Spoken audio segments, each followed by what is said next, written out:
permainan yang masukkan koin lalu ngambil hadiah. Itu judi.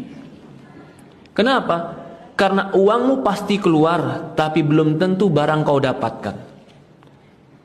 Belum tentu barang kau dapatkan berarti untung ruginya nggak jelas. Itu judi namanya. Kalau seandainya kau dapat barang yang murah, kau rugi. Kalau seandainya kau nggak dapat barang sama sekali, lebih rugi lagi.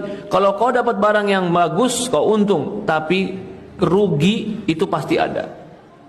Maka bentuk seperti itu, atau seperti tadi kalau barang yang koin ya, yang apa dia mengambil boneka, mengambil kue, mengambil mainan, itu judi.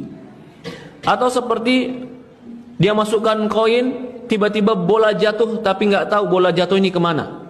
Kalau dia bola jatuh ke angka tertentu, tiba-tiba angka itu mengeluarkan 1000 atau mengeluarkan 100 kertas.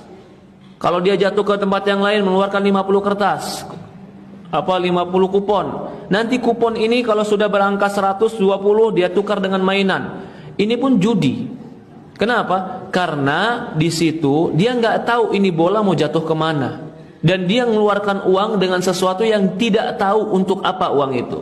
Untung dan ruginya nggak pasti. Itu namanya judi. Ini perbuatan judi yang haram.